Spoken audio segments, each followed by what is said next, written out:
Salut les geeks, vous avez peut-être remarqué récemment que Google a mis à jour son algorithme avec notamment ce qu'on a appelé la mise à jour BERT. Alors concrètement, ça permet en fait à l'IA de Google de mieux comprendre en fait les phrases plutôt longues. Parce qu'en général les gens font des recherches sur 2-3 mots, mais en fait Google est capable de comprendre des phrases entières.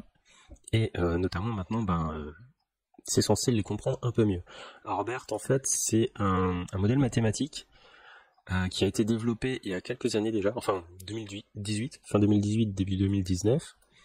Et c'est un modèle donc qui, alors techniquement BERT ça signifie donc Bidirectional Encoder Representation Transformers.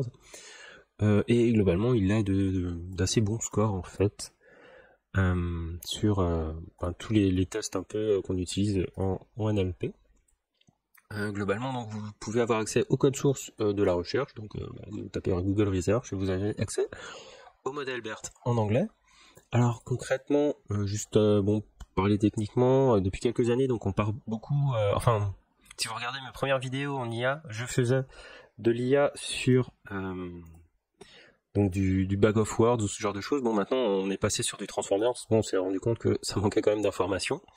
Alors donc il y a eu le modèle OpenAI, donc qui est il me semble c'est une association ou une entreprise qui appartient à Elon Musk, qui avait fait de très bons scores en termes de génération de texte. Et derrière, plus récemment vous aviez Elmo, qui donc là on peut voir l'architecture en fait des IA qui ont été utilisées. Donc on voit que autant OpenAI et BERT n'ont pas une énorme différence, autant Elmo a une autre approche. Concrètement, ce qui est intéressant avec cette IA, c'est qu'elle est capable de contextualiser l'information. Donc un peu comme le modèle FastText que j'ai dû montrer aussi sur ma chaîne plus tôt dans l'année. Concrètement ici, il y a un certain nombre d'outils qui ont été fournis avec le modèle BERT, donc avec techniquement le même encodage du contexte et des données.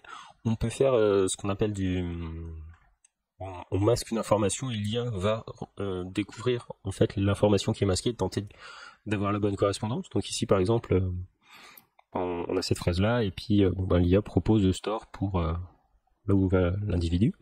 Ensuite l'IA peut aussi comparer des phrases et savoir si elles sont contradictoires ou pas, ou savoir si une phrase peut suivre une autre ou pas.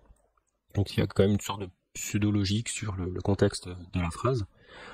Donc par exemple si tu parles de quelqu'un qui va dans un magasin et qu'ensuite tu parles de pingouin, tu te dis qu'il n'y a pas forcément de lien entre les deux phrases, et donc l'IA avec ça est capable de le comprendre.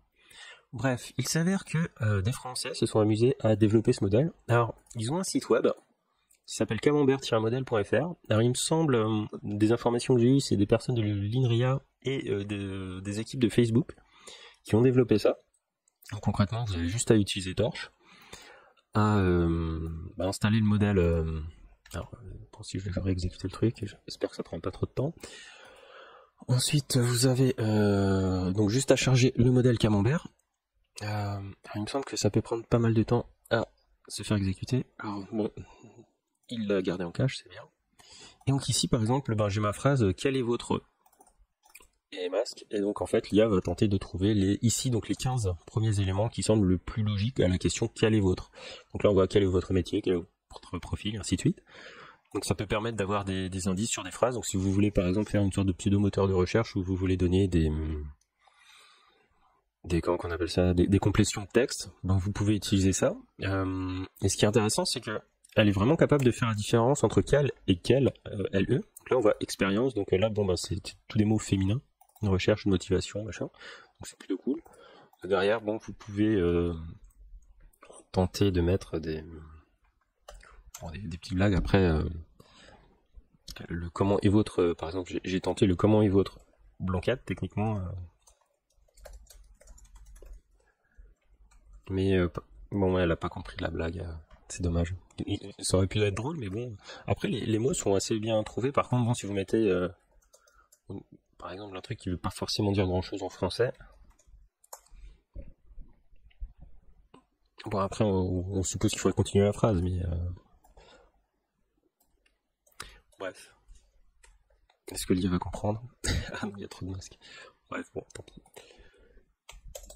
Bref, et ensuite vous pouvez avoir accès à l'encodeur. Et donc avec l'encodeur, en fait, si vous repartez sur des modèles qui utilisaient du FastText par exemple, si vous reprenez l'IA que j'avais développé avec le FastText de Facebook, et vous pouvez faire de la classification ou même de la génération de texte avec ce genre d'encodeur. ce qui est plutôt pratique, vu que ici il est en français. Alors, bon, j'avais pas mal galéré à utiliser le modèle français de FastText.